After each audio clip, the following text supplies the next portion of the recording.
In Austin, Texas, meanwhile, 2 people dead, at least 14 others wounded after a gunman opened fire on a bar near the University of Texas at Austin. By the way, that death toll now at 3. The suspected gunman reportedly wore a hoodie that had the words "Property of Allah" written on it. Police providing an update on the investigation. As we're looking at the totality of this, and certainly as a police chief, and we're coming in and we're getting this information, and we see those indicators. We see the second shirt with the Iran, the picture of the Shah on that T-shirt as well.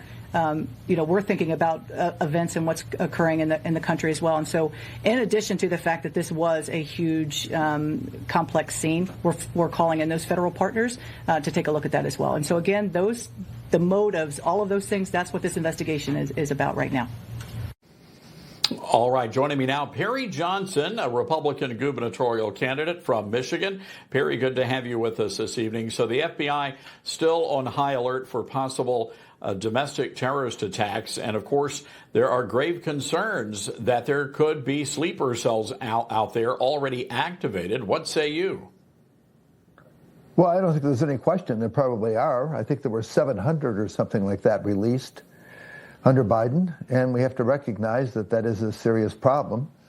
We cannot deny that we need ICE. Think of how absurd it was when we decided to defund the police, and then you had these massive, literally almost destructive issues out there in Portland, Oregon, in Washington, all over the country. You cannot deny the fact that these people help save our country. They help save the nation and keep the nation safe, and we need to start supporting them. Well, you've had the shooting there in Texas. Iran is threatening retaliation. A Politico headline says Democrats reject ridiculous GOP demand to fund DHS after Iran attack. It seems to me that, God forbid something does happen, you have to ask yourself, would the Democrats have blood on their hands? Sometimes you have to ask yourself, are they nuts? I mean, think about it. Some of the things they say are so absurd. You can't make this stuff up.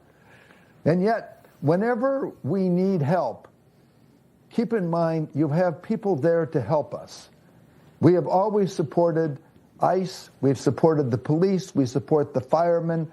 These people are actually heroes. We then have to recognize that we really are a remarkable country in so many different ways.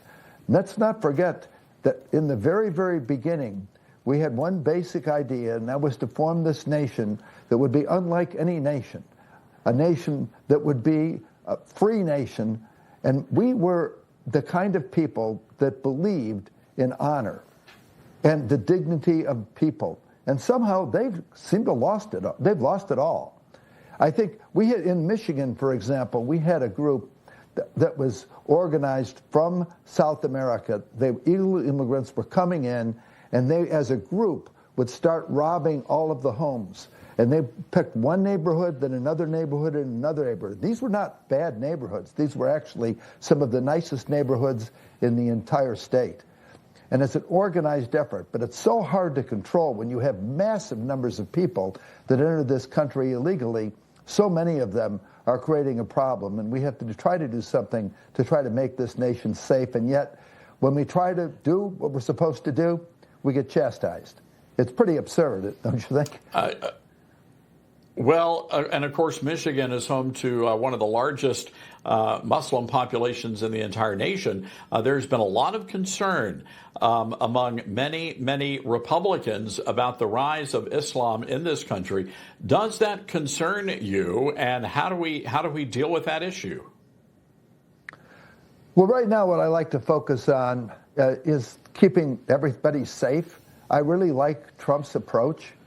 He has really tried to isolate different pockets, and we take a look at trying to target certain areas because we know certain areas are a little bit more precarious, and he goes and targets those areas and does a very effective job.